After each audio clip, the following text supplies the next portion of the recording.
back at it again. We're back in what, Michigan, right? I think you're the second person I recorded with from Michigan, which I didn't realize there's any hunters in Michigan.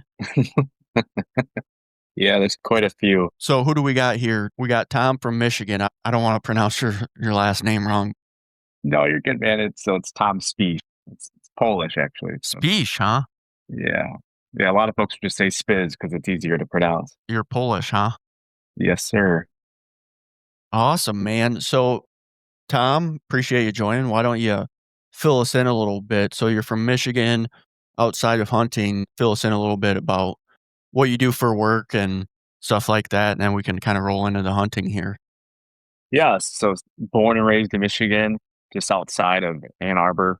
Introduced into the outdoors since I was a kid with family and what my dad did, and always growing up. Life is a little bit different for some folks nowadays, growing up as we've seen with technology, but which kind of pivots to what I do for my main 9 to 5. And I'm a marketing development fellow for an automotive group. I also recently got into real estate. I'm doing that now, just driven. You have that growth mindset to be the 1%. Definitely live by that 40% rule where, when we're tired, you're only at 40% capacity and you push through that, and it doesn't make it easy. It's hard because I'm in the thick of it with everyone else who's doing that. David Goggins. Yeah, David Goggins, man. And got into all those books, and over the last probably 4 years, really got that and really just trying to push yourself to the next level. And it's cool to see what you can do even at, your core main job and, learning more things and pushing beyond the envelope. It makes time go by quicker, which is crazy to think. I've been in this mindset for probably 3, 4 years, and it just feels like yesterday. It's fun to be in that realm of creativeness. I've always had that, since I was a kid. You think of new ideas or wanting to try this, or you would think of an idea of a company. I did sales before, which is always kind of tied hand in hand. We know sales and marketing. You just keep on going. And next thing you take those skills you gain over the year and you start pursuit of your own companies. And it's fun. Life's great. I also have the entrepreneur mindset. And I just kind of want to quiz you on this. One thing I've noticed is a 40% rule. You can work 14 hours a day, 7 days a week, and there's only so much you have in your control when starting a business, especially when you're dealing with like customers and stuff like that. Do you feel like some stuff is kind of out of your hand in terms of you might be able to just grind and grind and grind and get stuff out there and get in front of people, but do you feel like certain things are just out of your control in terms of how customers think about this and all that stuff? Do you ever have any issues with that? Yeah. Yeah. There's quite a few out of your control with customers to humble yourself because in the e-com business I started up, before I started, I was experimenting with ice baths and saunas and became knowledgeable in the area and what seemed normal to me and just like a everyday understanding. These individuals sometimes it could be a simple thing of how the hose is connected the tub to the chiller, and if you're not having water flow or you have some issues with heating control, and that situation, it's a coiled line for what seems like a no-brainer thing. Tend to forget that not every consumer or not every person who's doing this is gonna know the simple form, but because you've experimented with it or the suppliers that you work with have instructed you of this. And you always have to remind yourself because you're trying to go and you realize you can't control that or you can't control with different suppliers that have across the world. Crazy things happen with shipping or their product demand, or since I'm not like in-house in my garage or my own factory, you have quality control and sometimes you have some issues with certain product components and then you're having to resource some things, and it can be frustrating because you have such a high bar of expectation that I've always set for myself in the company. And then when it doesn't meet it, you take it really personally. It puts you in a hole sometimes and you just climb back out and realize, hey, this isn't my control. When I launched my app, I thought for sure everything was going to be cake into the market. That was the easiest part, man. It's picking up customers and understanding the customers and stuff like that. So have you kind of experienced that at all? Yeah. Finding the customers, picking them up, like you said, there's already someone else that probably has something similar to you, whether it's an app or, a product. And now you're competing there and you're trying to find those key conversion factors to get the consumers to buy your product. Which is a good thing. So I kind of went through some pitching in front of investors and I kind of asked like, So I'm doing this hunting app. There's competitors out there. Is that a bad thing? He said that's actually probably a good thing because it helps that there's a need for it. So similar for you, like the ice baths and saunas really picking up a lot of steam. And there's other competitors out there that you're going to have to go against, but there's a need for it. So you can kind of take what they're doing and find the shortcomings and kind of try doing things a little bit better. Absolutely, man. By you saying that, I remember one scenario where there was a brand, they were definitely dominated. You could tell they probably came from, they already had the funding to start it, or they had heavy investors. And then they closed up and filed bankruptcy because they couldn't keep up with, back to like the product issue. They were having some product issues with the components that they were using or where they sourced the whole unit from. And so you watched what happened when you don't plan accordingly, which allows you to slow down and not feel like you're in this race to be number one. I think that's the best approach with any business, because if it goes too fast and you start to not keep your vision on the ultimate goal, things like that will happen. Yeah. So are things going pretty well for the company? Yeah, things are going well. It comes in waves, depending on how your marketing or the demand, you see the change of seasons. Like in this company's case, if you're talking like the water chillers, which is going to keep your water at ideal temperatures, you see a spike usually around springtime, summertime, and then it might die off because some folks who are just getting into that type of wellness, they just figure it's getting colder out. I don't need to, plan on having continuous temperature because it's cold outside if they're going to have the setup outside. So it might die off, but then you'll see like saunas pick up a little bit. And then whatever's talking about out in the news world, or, if there's any key influencers in that industry who they start talking about, like hydrogen water bottles is a big thing. And you see this pivot of demand of what we're doing. Or I think now I see a ton of folks talking about grounding mats, what that does to the body, being connected to the earth, because you can go put your feet out in the grass and it's a great connection biologically for you, and reduction of inflammation and stress. So with all of everything kind of associates that, whether it's the ice water or now this mat. So you see this shift, and it's not that like the ice baths or the saunas aren't as in demand. It's just you see the attention from the consumers change. Oh, cool. I hope everything kind of continues to go in the positive direction for you. I know the life of starting a business is tougher than what people think it is. So, on to the good stuff. So, hopefully, I'm assuming you're a hunter if you're joining this podcast. I could be Yes, wrong. sir. Fill us in a little bit on, how you got started. I've had a couple of people that had parents that didn't even start hunting and they just kind of picked up the obsession as kids watching TV. So, if you could fill us in there, that'd be awesome. Yeah. So my father and my uncles, they always hunted. I call them the OG Michigan hunters because for a while growing up, it was just over a pile of corn, which a lot, and you see a lot of still to today in various places across the nation. But so there wasn't necessarily the enhanced skill set that you need to acquire to be a hunter in every facet. But I still went out with my dad before even I could hunt. You would tend along with him. You always wanted to go. I remember being a kid, my mother, like a lot of moms, they'd be protective, and I could go out with them during bow season, but during firearm season, she didn't want me to go because afraid of additional factors there. You'd still go out there. You were watching him. You were right there with him when he shot a deer. Remember a neighbor of mine at the time, he shot one, I forget how many points, but it was record book breaker over in Jackson, Michigan. And I went and saw it. And still got a photo of me as, I think I was 7, 8-ish or something like that, sitting in the back of this thing, just massive. And so you're always exposed to it. And I know for me, like I bow hunt and I rifle hunt, but then over the years, going back to when there was like the little red bow, I think a lot of us probably had. My parents had me shooting that. Like the Matthews Genesis? Similar. I don't remember the brand. It was like an off brand. You'd see it like in typical like box stores, so it wasn't Matthews. Oh, something with like what do they call it?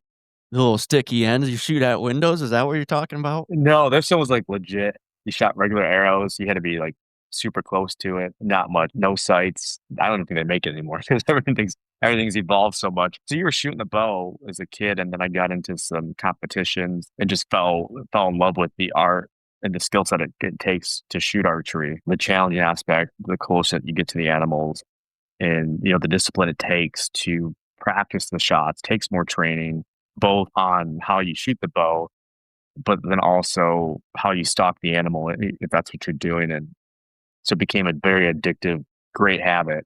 And there's been a few seasons since then to where sometimes I don't even end up picking up the rifle. I get so sucked into trying to pursue that target buck. You get close during bow season that you're like, okay, you get this need. I'm like, I got to get it done. Like I want to get it done with the bow. So I've been in that case too. Had that core exposure, but then on the side of really learning more of where I wanted to go with archery and hunting and even rifle hunting, I did a lot of my own learning and talking to other fellas, or you go to YouTube to learn some skill set. Because my father's typically sat in one spot, you baited it, and that's where it went. But you quickly realize that mature bucks or mature does, they get acclimated. They know what's going on. They know it's hunting season. And when I would be at a few different places, I got into like hang and hunt for a while, and you'd be playing the wind, and these smart old does, they could just sense the energy. They didn't smell me, but they knew something was off. As soon as they step out, they just look right up at you, and it was crazy. So yeah, it became a game of cat and mouse, and start to hone in on those skills. When you were just going to tag along, were they using bow or rifle or a little bit of both? Bow primarily, and then as I got older as a kid, that's when I was allowed to go out with dad when he was shooting guns. In Michigan at the time, you had to be 10 to hunt just in general with a bow and 14 with a rifle. And so I remember probably 10 to 12 a few times, like I would go out during firearm, and, dad would be in the ground in the tree and I'd be right there with him. And so you were able to go out there more, which was nice. What age were you when you kind of started going off on your own? I would say probably 16. 16? Yeah, And was it rifle or bow? it was bow, and then pivoted into rifle, and then I really got into muzzleloading for a little bit. But I think that really transitioned because I was always raised with the ingrained expectation that you have one shot, make it count. That's what my father told me, and me and my mother, and you don't want to wound animals. That's the worst thing you really want to do. I know what happens. I've had it happen to me since then. Having the expectation ingrained in me at a young age with the bow, and then you kind of stuck with it going to muzzleloading or like single shot shotgun, because I'm below the rifle zone in Michigan. So I wasn't going above, which, that really helped today, where if I am shoot, whether it's the 450 or the 30-06, where you have, multiple rounds, you still are so focused on making that first shot count, rather than some folks, they'll take the riskier shot because they're like, well, I got a firearm now, and I'll just follow up with a second shot really quickly. So I think that discipline and the focus of the kill is important. How long did it take you to kill your first deer with the bow? It took me a year. That's it, huh? Yeah. So was it a buck, or were you just trying to get after whatever was walking in front of you? Yeah. That one was a doe. First buck was with a shotgun, and it was just a single shot shotgun with a bead on the end of it, and we were on state land. And it was right when it was the first year the youth hunt started up in Michigan. And so that was a cool memory out there with my dad. And I remember we were both shocked that it even happened, because it was probably 60 yards, just double lunged it and got it. You got it. There you go, man. I'm trying to think. I'm not good with geography, especially not other states. So you're in the southern part of Michigan. Yes, sir. Can you kind of describe the hunting landscape there? Maybe a little bit of the terrain, but like also like the other hunters, because I've heard horror stories about Michigan. Yeah, so the terrain, it's depends on where you're at. There's areas where it's very swampy, also dense forestry, but then you can also have rolling hills, open forest. So like where I shot that buck on state land, it was woods, but more open forest, swamp behind you. And then off to the right, which is a rolling hill. So you don't have that mountainous terrain that you're going to see. Even like if you go to the up more towards the UP in Michigan, you'll see a little bit more terrain, or versus out west. You have to play where they're bedding at. They get that crap, and you have to follow where they're entering and leaving. Now, we would always try to get permission for access to land because we didn't have our own land. Like, so when I shot mine on state land, there wasn't anyone around, which was good because it just eased the pressure. And I think that was when the youth hunt was so new. Even when I shot mine, because it crosses over with squirrel season. We're getting ready to drag my buck out, and then here comes these random squirrel hunters. Really? Yeah. So that was just crazy. But yeah, there's some crazy stories where I've never gone out myself on state land for like opening day of rifle. I know guys that have, and you'll set up and you'll watch a guy with a headlamp come in and sit, 20 yards from you in a tree or a blind that's out there, or even now with the advancement with like all these hunting apps where you can scout visually and then go in there. That looks like a good spot. And I've since done that, whether it's like bow or rifle. Sometimes when I want to go on state land and you get there and no one was there, but there's either a trail camera or there's a tree stand up, already. You're like, oh, everyone knows where the good spots are. Yeah, I'm sure that's one thing that makes it challenging is you might pick it out as a good spot, but so is everybody else. Yeah, the fellas, when did it start? Maybe 3, 4, maybe 5 years ago. You would see like the ways that hunting the guys out west do, who are, they're willing to go in farther and it's, more of a workout. You're there, you're probably thinking about layers getting in there. That definitely, I think, was something that came from out west, and you see more and more guys out east, especially in like whitetail hunting now, where it's either hanging hunting and saddle hunting, to where we're willing to go further in on these state land parcels. So it's really driving that to new opportunities. But the guys who are at it, if you're in the area, because there's some areas in Michigan where there's a lot of state land and others where it's very minimal. So with where we're at now, you do see it quite often where you might cross paths with other fellows. But then there's also some times of the year where, especially early season, like you go to these trailheads and you don't see too many cars, like guys just aren't getting at it. And Michigan can be weird based off of the area where you don't see so many and then also you see everybody. Do you think over the past 5 years, the hunting style has evolved in terms of like you mentioned the apps and mobile hunting? Do you think people are hunting a little bit different now than they were 5, 10 years ago? I think so. I think technology has driven to how we hunt today between the mobile apps, cellular trail cameras, just on the cameras before, having to go pull SD cards, set them, and then you had to go out there, pull them, go back through all the timestamps, and then you're trying to pattern that way. Versus now you go stick out cellular trail camera, which it is nice. We have these day jobs or you're doing multiple jobs where you don't have the time to go out there, sit and scout. You can pattern them more. And then mobile hunting apps, you're able to see access points. You're able to look at terrain from an aerial perspective. All this knowledge is being thrown around on, the internet. It really helps, you would call like the quote unquote working class hunter to be able to do more versus someone who's got this ability to just hunt all the time or maybe more free time because they have a remote job. They're able to get out. So it's like a give and take. It's good and it could be bad depending on your area because there are some sought after areas where it's known to have bigger bucks in Michigan that guys start to get irritated because more people are going out there because they know about it, but they find these sweet honey holes because of the technology. I can see that being frustrating with the technology. It's like, where does it stop? I mean, drones is the biggest thing. It'd be nice to kind of go back to where hunting all began without the technology. Element of surprise going out there and hunting and not knowing what you're seeing, but same time it'd be hard to go back, wouldn't it? It would be.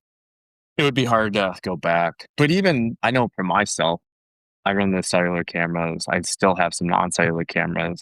And you hear chatter on some I've heard before some claims where these cell cameras deter both the bucks and the does if we're hunting whitetail because of the frequency.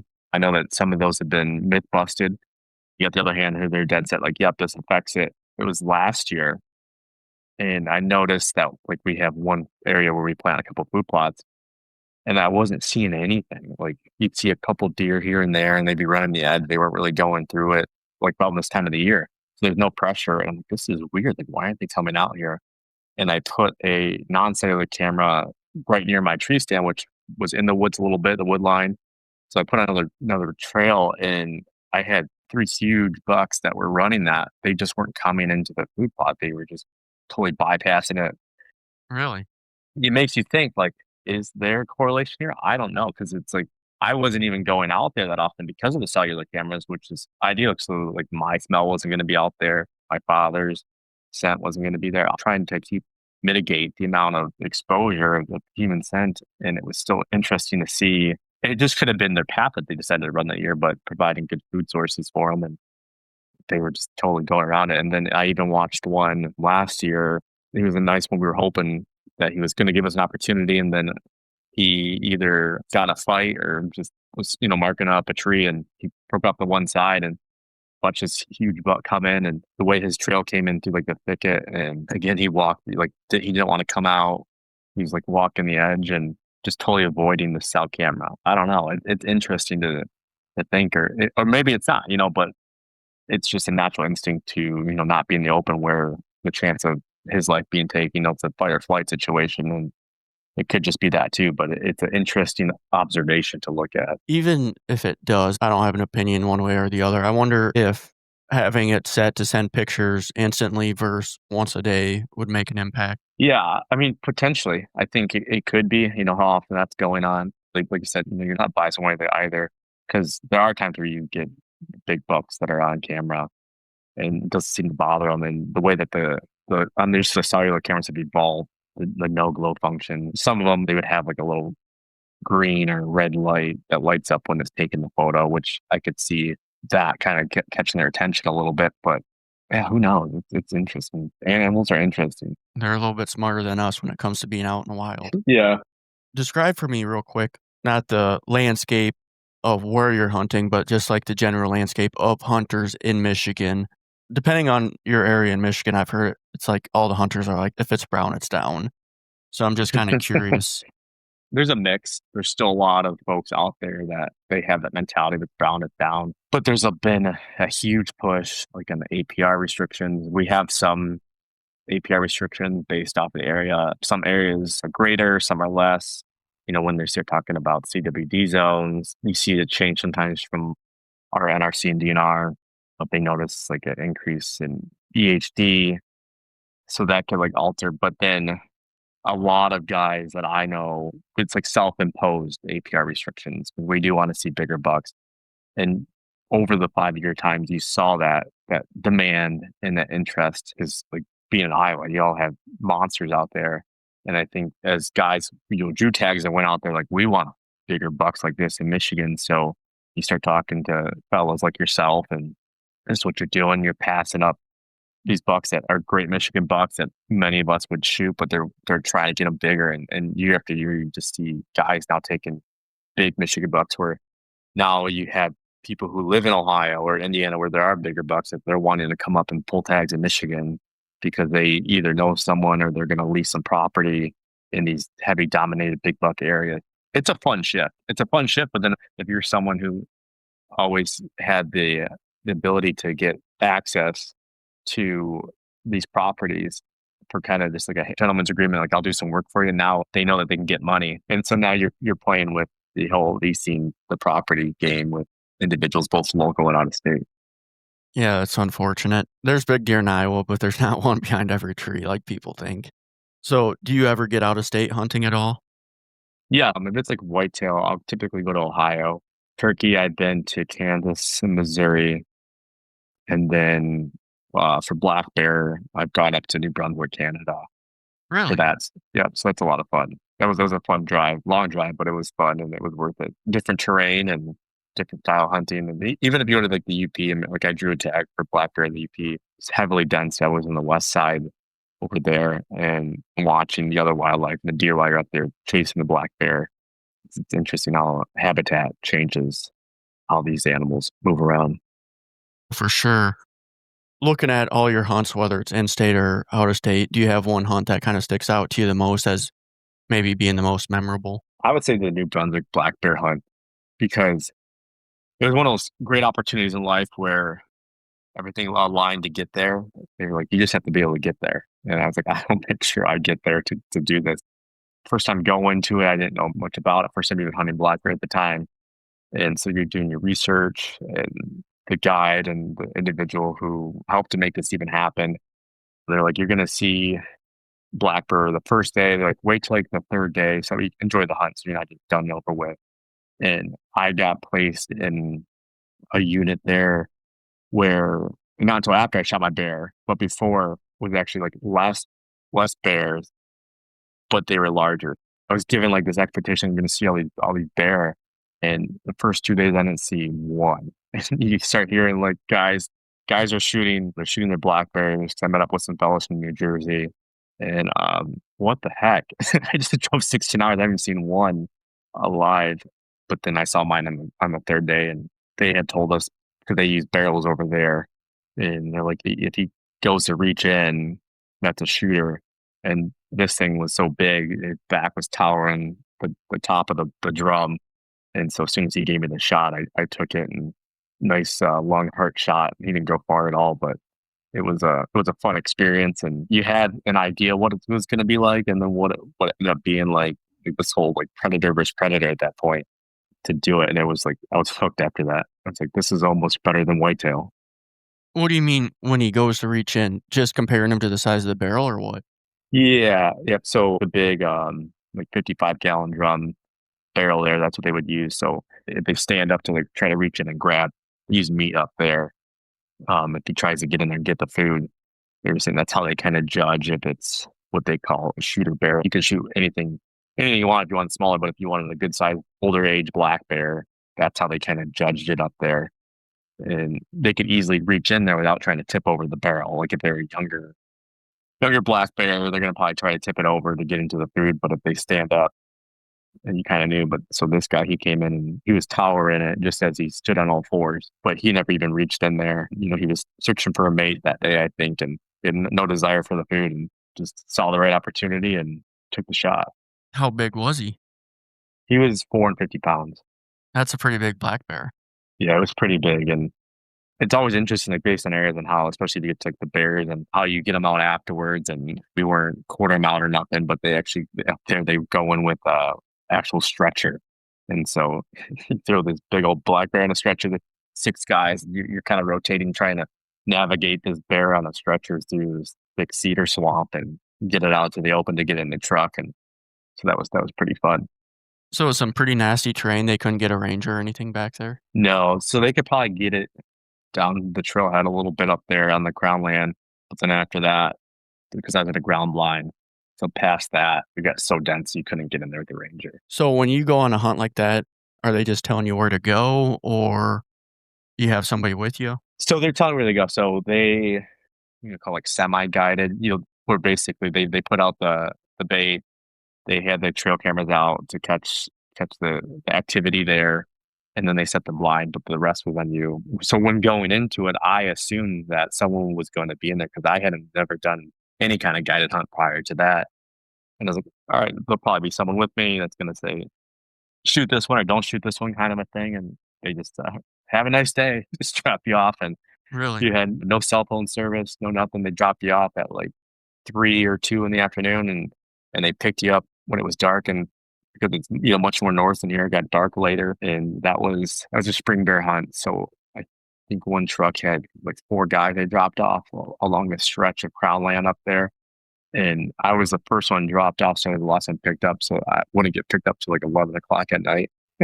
You just have to wait out in the dark until You they just got have to wait. Yeah. And then when I shot my bear, I was like, come on, service, because you had no service. And I'm like, just today, like, give me 1 bar. Tell us I can let this guy know that I got a bear, because they had a rule up there where if you shot one, it didn't drop, and it ran off. If it was night, they weren't going to go in after. It was for safety. And so we went back the next day to grab mine, and he didn't go that far. But that day, I had asked the guy, I was like, hey man, can you pick me up first this time? Like, I don't mind hanging out, but it would be cool to get picked up first and get some fresh water or something. And he was going to, and they kind of find out this other fella was a little less confident at sitting alone in the woods. So he sat with him that day. Had to get picked up last again, which was whatever. But So when they dropped you off, how far did you have to walk to the blind? you're walking probably like 50 yards. It wasn't too bad. You're basically just hanging out in the blind until you see the truck come by? Yeah. So the truck came by, or it was a pretty long trailhead. So that time I walked out to the main road. I was hoping to like catch him before he came. At that point, I didn't know that this fella who was a little scared to sit alone. that he had him sit with him. So I was hoping to like catch him coming back sooner because it was off the main run. You're just sitting out there with your thumb up, like, You're waiting just for something to come. sitting there all alone, and you're like, boy, this is just you out there waiting for whoever. Is it dark when you're out there waiting? Oh yeah, yeah. It was I was probably about 10:30, 11 when I would get picked up. By the time, he picks up everyone else because we were all spread out. And so it was dark and you're middle of nowhere, so it was pretty clear skies and you had a little bit of moonlight going on as well as the stars. But other than that, it was just you and your headlamp and no cell service and just paying attention to what's going on and make sure nothing's gonna try to come out and eat you. They don't want you tracking a shot bear after dark. They'll leave you standing out there in the middle of the Yeah. night. Yeah, so that was interesting because when I did my Western UP one, I didn't get a bear that time. I had a shot at one and just went low and skimmed his belly. He was fine. They saw him the next day, so it was like just some hair and some blood. But I had an amateur, I call it amateur moment. You got caught up in the heat of the moment on that one, and it was getting to the last light, and so I was so focused with my bow on not losing the vital areas. I didn't take a second to realize that by the time he stopped me to take the shot, like I had him at range at like 27 yards, and he stopped at probably around 30. So I just went low. I was just so focused on not worrying on that one. But now that, because there was blood, you go in there and look for it because they don't bleed like a white-tailed deer would bleed because of all their hair. It kind of blocks the blood trail. Those guys are like, all right, let's go find it. And I go, hold on. Like, I was in Canada and they're like, we're not going in. And now these guys, they grab lights and they have their sidearms just in case. So it's interesting to see doing it in Canada at that outfit versus you're up in UP in Michigan and just the Michigan boy, like, let's go find it. Is there a pretty good bear in Michigan, or are they a little bit smaller? There's some smaller ones, but there's some units, sought after units where in a lot of areas where it takes a lot of points to get in, like Red Oaks one. I hunted over in Amasa, which is like Crystal Falls. When I got attacked for that one, I had 3 points, but now I just tried to get attacked for this year and I couldn't get one. I had 3 points again. So you see the demand going up there. People wanting to get black bear hunts more because they start to figure out where the big bears are at. And that was kind of like a hidden, I call it quote unquote, like hidden gem area because Crystal Falls specifically is about 30 minutes from Wisconsin. So you're going to have the crossover bears going back and forth. And I don't remember exactly the parameters of pulling a black bear tag in Wisconsin. I know it's harder than Michigan. So, you have these bigger bears. Amasa wasn't a big unit that guys are trying to get after because Red Oak was known to have bigger black bears. But the one that I tried to shoot there, he was about 500 pounds. And I still got a photo where I was trying to get on another spot, but he never came out. And this bear was all of 700 pounds. He was massive. That's a pretty big black bear. Yeah, he's huge. And he was smart. He didn't get that big for being stupid. And on the camera, there was a smaller black bear that would come out first, and you could zoom in through the foliage and you can see the bigger one. You can see its eyes in the snout, using the smaller one as bait, kind of make sure it's safe to get out there. And I went up, I knew the fellow that owned the property and he had gotten to kind of the guiding himself a little bit. And so that he had someone else up there that he was setting up guiding barrels. And so he put him on that particular barrel that day, hoping to get him his first bear. He got too excited and saw the smaller one come out of the two and shot the smaller one. And so after that, the big one never came out. After I had a clean miss on mine, I was like, I said, now that he shot one, let me go to this bigger one location and get a shot at this big boy. But I didn't see him at all. And I sat out there for 5 days. But that's just part of the risk. Do you have any wolves up there in the UP? Yeah, probably an abundance of wolves. I mean, some folks might be biased, say there's not, depending on where you land on the political spectrum of hunting. We don't have wolves down where we're at, or at least known. There was one questionable thing that happened, I think it was around north of Lansing. I don't remember exact city.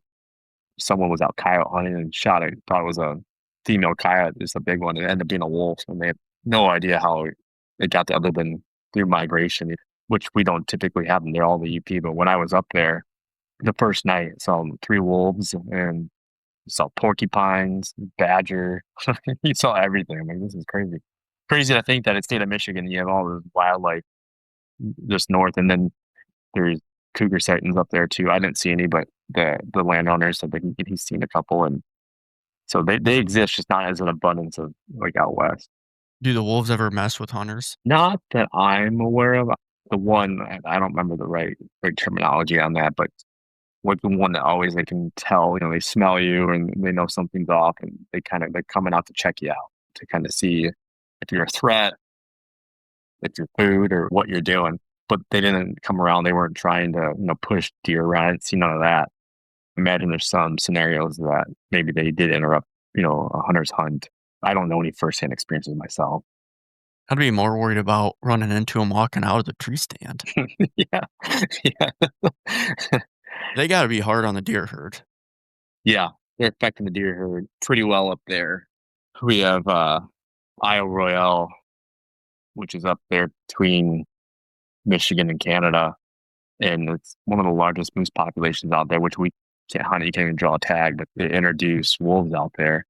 If they're thriving, they're taking out a lot of moose. And actually, it wasn't on the island because there's a small moose population in the EP. I didn't see one when I was up there, but I did hear one cow. Then now they're trying to wonder why it's not growing at the rate they expect. That was like the published article.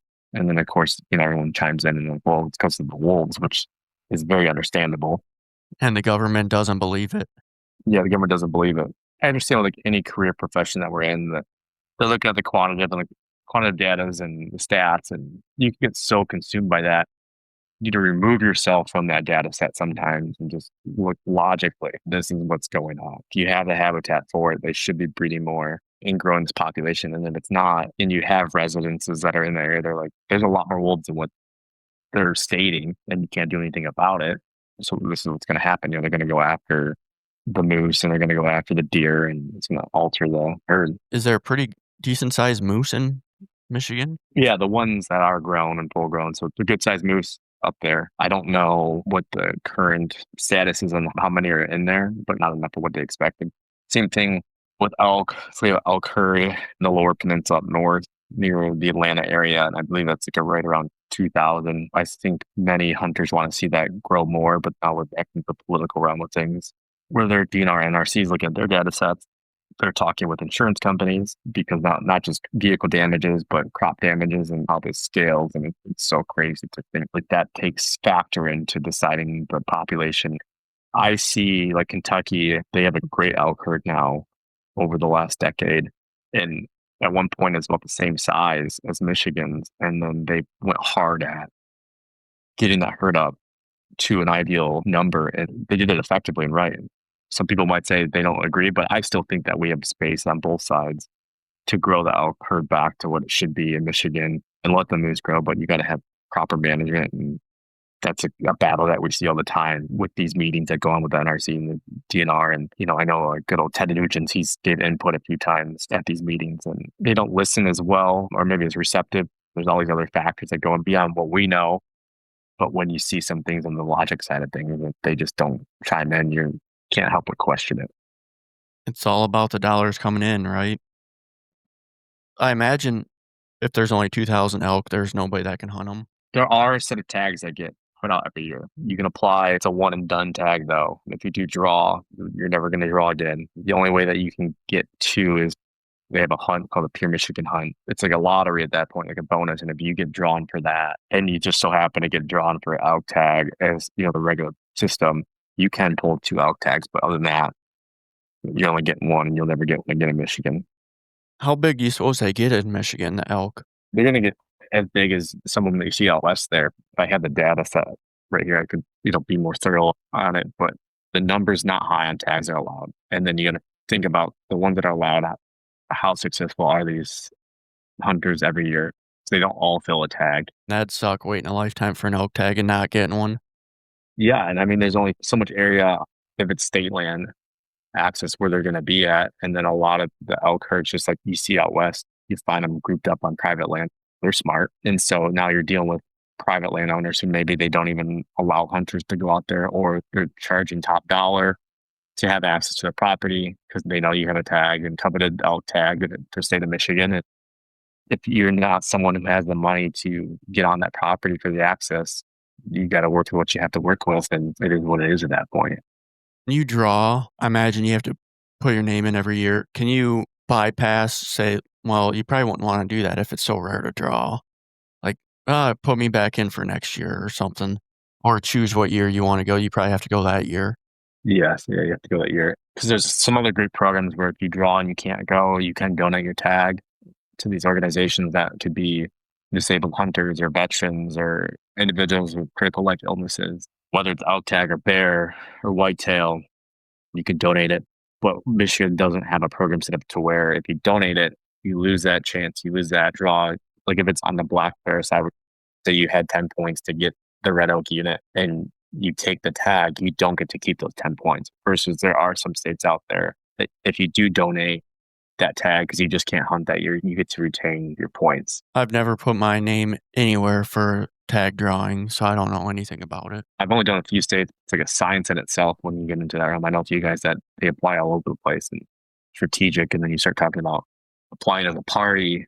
And that way, if one guy draws, everyone in your party gets a tag as well. It can get interesting. Somebody was telling me that in some of these states, landowners can buy tags and sell them or something like that. Yeah, like landowner tags. Some of those states, I don't know if they have guidelines of what the total cost can be, like what you can charge. I doubt it, but they're pretty extravagant. Does that override your need for drawing in those states? If you're going to go buy a landowner tag, I believe, in every state's different. I believe many of them, you don't have to have 5 points, or it may be typically where you could even draw for a tag, or you can apply for a tag because you're just buying a direct landowner tag and get on one hand and make the landowner money. I'm sure some of them charge 10 grand plus. Oh, I'm sure.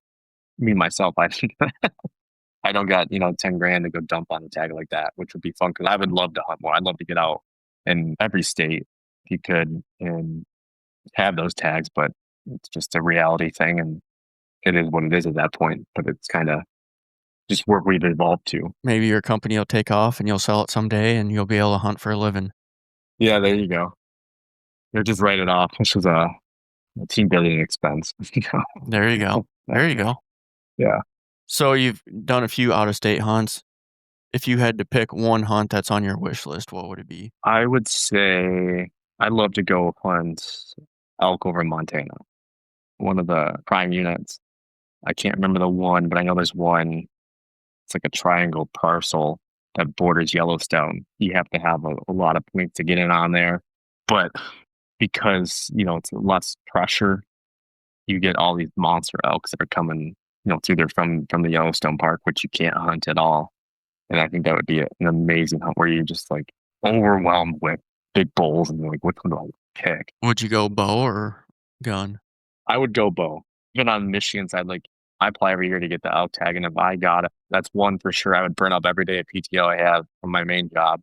It's 2 weeks, let's say. I would definitely take a week going at hard, just trying to get it done with the bow. I think it'd be cool because most folks in Michigan, because it is a one and done tag, they grab the rifle, they're willing to shoot this elk 400 yards away if their rifle will shoot that far, which I get it. I'm not saying I wouldn't do that because you wait all this time to get that tag, but I still think it would be fun to try to get in there with a bow to get it done, especially in the state of Michigan, just because not too many people do that. They're just grabbing the rifle to go get the elk. I'm trying to look up this elk unit you're talking about in Montana. So it's right next to Yellowstone. Yeah. Don't even know what part of Montana Yellowstone's in. I've never been out west. So that's clear up in the northwest corner. Okay, I know which one you're talking about. Must be unit number 1. That sounds about right. I remember one podcast I was listening to, and a fellow finally drew one. They were the type of individuals who they hunt all the time, and we have put many elk down. I feel like it's totally wild. Must be, 10 years to draw there?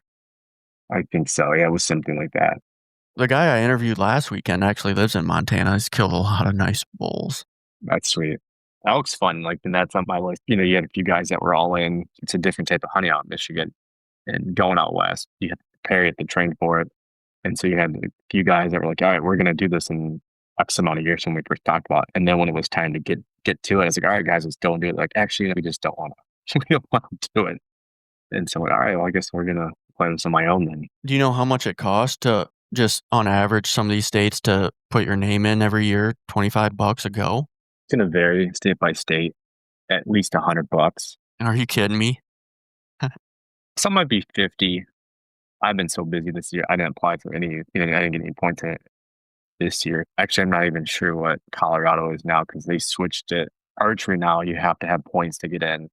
There's so many folks that would be like the go-to place for people out in the Midwest because you just go over the counter and they're trying to regulate that and the amount of folks that could. So I get the points to go into Colorado. But now if you go in for rifle, there are more over the counter opportunities with rifle in Colorado still. I've heard the elk population or the size of elk in Colorado has gone way down. Yeah, that's it. Her too. They've gone down quite a bit. Colorado is just too well known for so long. That was everybody's go-to.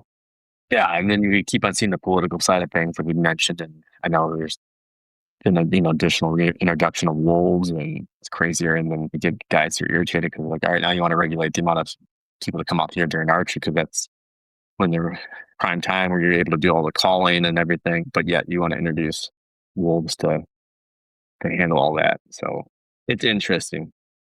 Have you ever been out to Colorado? Not to hunt, but I've been out there. I've heard they got some pretty big mule deer out there. Yeah, mule deer would be fun. I got that on the list too. I think we're pretty similar. I'd say elk and mule deer are probably number 1 and 2 for me. Yeah, mule deer would be fun, even like a spot and stalk and mule deer. But can you imagine you spend all these years drawing for, let's say, this Montana tag, 10 years, $1,000, just to get your name in there, and then you go out there and don't even see an elk? Oh, I'd be so pissed. Which is like part of the risk. You just don't know. I mean, at one point, it's like, do you just pay an outfitter that's got extremely high success rate and just kind of go that direction? Yeah, so you got to work. You got to plan a lot. I think that's where we see like the apps and everything, which is nice for if you don't live out in those states and you get one of those hunts. It allows you to plan accordingly. So, going back to Michigan style, are you primarily whitetail in Michigan? Is that kind of what you focus most of your hunting on? Whitetail and turkey. You got a pretty good turkey population out there? Yeah, we have a pretty good turkey population out here in Michigan. You ever go after one of those with a bow yet? Yep, I've shot a few with a bow this past spring. I decided to switch it up and I grabbed a shotgun and did that. I was able to get access to a good parcel of land that had a lot of different fields and some like gorgeous rolling hills that they planted hay. So I really like the stalking portion of hunting. A few mornings I went out there and I sat up in one field, but I ended up being in the other field. So then I just got on this hook of trying to spot these turkeys and head them off and get so many close calls. And it was like the crappiest day. It was like raining and they were in the field and went after them and cut them off at the right point and then they got one. So are you just trying to stalk them, or are you doing like the turkey fan and trying to get them to come after you? Just trying to stalk them. That'd be pretty tough. Yeah, I did one. I mapped it out on the hunt app. It was crazy, but it was just like, I'm all for like the hard work, discipline stuff. It makes it worth it once you finally get one. And there was a pair of toms and they were following some hens through these rolling hills. So as they crest over the hill, you can kind of start to get closer. When I had my bow that time, like on my back, just like an inchworm trying to go through this like tall hay to not get spotted by them. I'm like, what am I doing? I'm going after this bird. But it was fun. I mean, it was like ended up being like 350 yards crawling on your back basically to try to get close. Then like Tom knew it was up because it was trying to blend and hide in the hay. You could see the top of its head. And I was just waiting for the opportunity. And I wanted to make sure it was a good Tom, not a Jake. So it was gonna be like a split second. Their eyesight's so good and they move so quick. And finally when he popped up, I knew it was a good Tom. I just didn't have enough time to get drawn back and shoot it. But it was still fun. Fun challenge and a good story to share about, a stalk that didn't turn out. And that's what it's about. How long did it take you to stalk that turkey? That one was probably an hour and a half, maybe even 2 hours. My God, for a turkey, man? Yeah, I know. But I was like, I want to get this done. I've never done this before. I don't have the patience. I wish I did. Where I live, you could probably do and have pretty good success doing the spot and stalk on whitetail during the rut. I get about 10 minutes in with good intentions, like this is taking too long. I got to pick it up a little bit and mess it up. Yeah, I kind of have a hard time on the turkey side because, ideally you want to catch them in the roost and set up below that in the morning. Get good areas where you can. And sometimes you just don't see where they went. And that's a lot of times what's happening here. And so I'd set up and I would like, okay, I think they're in here in the denser woods because they went in the woods over by the swamp. But when there's so many exits to field, you weren't sure which one. So you'd set up and then you'd hear them going off and then the other field. And you're like, son of a gun. I'm like, all right, this is getting old, getting up at 3 a.m. to try to shoot a bird. I'm just going to run after them. Yeah, turkeys, they don't really get me going as much as deer. I can see why people get thrilled about the turkey hunting. And I've done it before, but I don't know. I just kind of got bored of it, I guess. Yeah, I've been there. There's a couple years I didn't go when I didn't have a good spot. I was like, okay, this is good enough for me. Once you have that nice primo chunk of land, that's when you decide like, okay, now I want to get at it hard. Good time of year, not much else going on. Yeah, spring gets you back out in the woods, so it's a good reason to get out there. You got any upland where you're at in Michigan? Pheasant, quail? Yeah, we have some spots not that good anymore. I don't know too much of why that program's kind of gone downhill a little bit, but I think at one point too many people got at it. And so now it's kind of, if you want to go pheasant hunting in Michigan, you have to go to one of these pheasant farms. It's not easy, not guaranteed you're going out there, but you're more apt to be able to get a pheasant there. But to see one out in the wild is very, very low. Really? Do you think it's just the terrain? No, I think we have the terrain. I just think the repopulation efforts maybe it hasn't been a focus, and I don't know too much about that.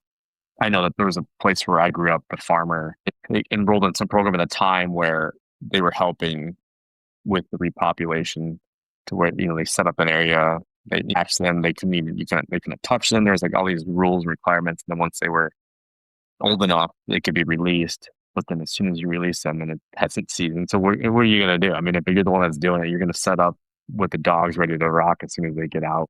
They're kind of pen raised. They're not going to be as flighty as a wild raised bird. We got a lot of them in Iowa.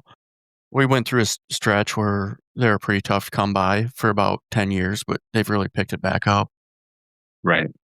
Yeah, it's fun. I think there's a lot of opportunities based on the states, and kind of have to decide ultimately where you want to live once you decide much hunting is part of your life. For sure. When does deer season open up in Michigan? Archery officially opens up October 1st.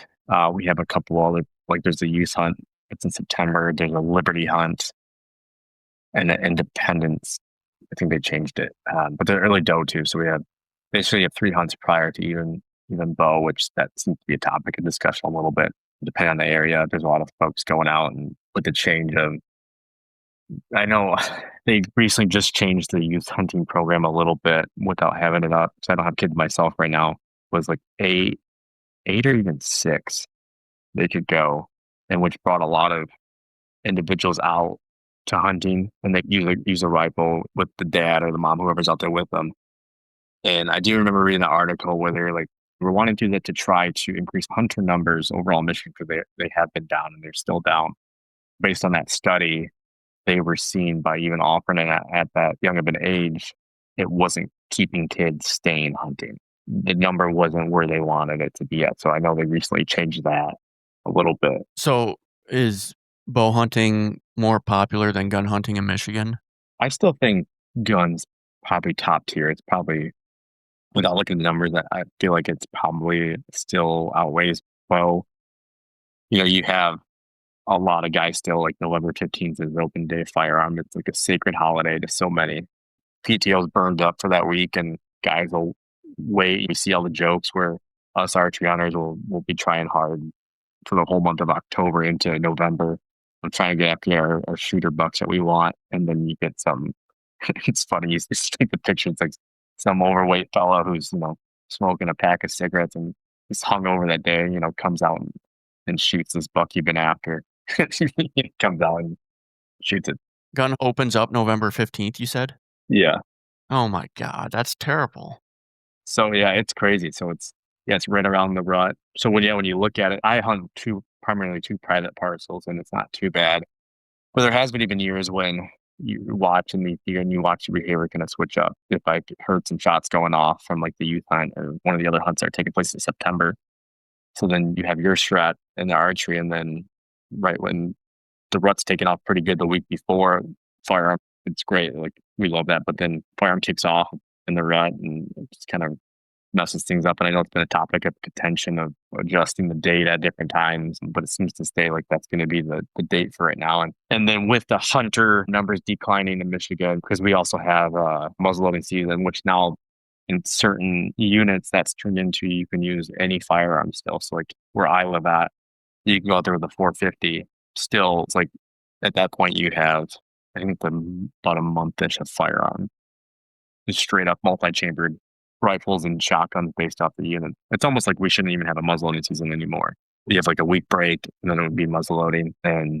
But now with so much of the Lower Peninsula allowing any firearm use, it's just really changed to a month of firearm, basically. What do you think of people being able to use rifles versus shotguns versus muzzleloaders? I'm not biased. I don't remember exactly when they allowed us to do it because we used to not be able to have, like, even use 450s or 350s below the red zone in Michigan. And then one year they started to allow straight wall cartridges, which was nice because it allowed some of, like, the one spot I hunt at has this great open hayfield, and where the shot could be 150 yards and get a 450 with a good scope. You could shoot that all day long. Versus, you're just shooting a 12 gauge, even if it's low barrel, that could be a stretch. Let's see, you have a nice setup and everything. I like that. Now for like muzzleloader, that's still fun. Myself personally, I haven't done muzzleloading in a little bit. And honestly, it's because of the change where you can use a 450. And at that point, like, if I've been hunting, and I hunt hard all month of October with archery, and if I'm not connecting, and like I said earlier, was years where I would just hunt with bow, and then maybe it's like an older thing where you're like, okay, I am dependent on this food. This is my food source. So then you switch it, and I'm like, oh yeah, I could grab the muzzleloader and go out in the one shot. Okay, so we're back at it again. Sorry, listeners. This episode might get kind of choppy at the end. We had an error come up, and I was kind of a big dumb animal and ignored it, said we're done recording. I thought it was for something else, but we might be missing something here. So we're going to go ahead and jump to the end before we wrap this up, and we're going to have Tom share an embarrassing story that I already know. But Tom, fill us in on how you got lost in the woods, man. Tracking a buck, felt like a good shot, great blood trail, and it was one of those things where you're like, this thing ain't going far. And then you just got caught up in the moment. We weren't marking the trail. Kept on saying, this isn't going to go far. And then before you knew it, you're like, well, this went far. And it was before, like, you had all these hunting apps, and I didn't have a compass on me. We only had like a headlamp. We didn't have any heavy duty lights with us. And the headlamp started to go out. I realized, like, myself, if you're not used to an area and like sense of direction goes out, and it was cloudy, so you couldn't even look at see where the moon was at, you had this sense of like panic set in. And here you are supposed to be this big tough guy, and my dad was with me, and he was laughing because I was like kind of freaking out a little bit. Like, I don't know where we're at. You lost the blood trail. You got to turn around. You didn't even remember like where the last spot the blood trail was at. And then you just started trying to like weave through the woods because we got pretty dense in the woods back then. Finally, you saw, looked like someone had a porch light on, and just started walking towards that way. And we came on a spot that never came out before. Like, where the heck are we? I mean, that was pretty funny. I've done where you've got up into the tree stand, and with archery, I have a thumb activation release, and I was leaning over to get the bow up, and it just fell down. And Great. here comes a deer coming in. I'm like, oh, this sucks. After that, I started putting a secondary release in my backpack. What do you think of the thumb release? I really like it. When you use it right, I feel like your shots are greater. And then if you really have to punch it, you can punch it. Like how it positions your wrists and your hands and everything. When I first started, I started with the index. I know a lot of guys that like that. That one, every time I use it, I still punch it. It's just a different feel and how it anchors. I've tried the back tensions when they first became a big hype. I liked them at first, and then very quickly I didn't like it because it was causing me anxiety when you hear the click go off because it was going. And once you skyrocketed an arrow by accident, it was just too hot. I was like, I'm never touching one of those. So fell with the thumb release, and that's the way it goes for me. Which one do you use? I have the Stand Perfects, the heavy metal, so it's a little bit heavier in the hand, which is nice.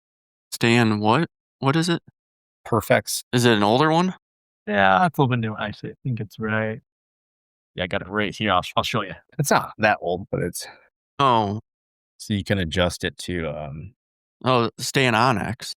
This is the Perfects. Because I have the Stan Onyx. Yeah, the Onyx, the new one. This one's a little bit older. I think they still offer it, but yeah, you can switch out the fingers that you want. You can still get it all tuned in for the size of your barrel. You know how hot you want it. And I got mine pretty hot because once I'm on it, I want it to be able to go off. I don't want to keep on pulling. Try to make sure I practice good enough for any situation that might arise. And sometimes if you're giving yourself narrow windows, or you have a couple gaps in trees, I want it to go off when it's time to go off. Yeah, I have a Stan Onyx clicker.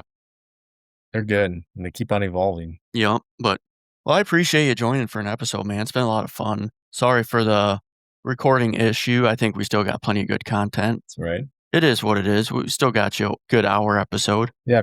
Thanks for having me on. It was fun to talk. All right, man. Good luck with the business, and we'll definitely be in touch.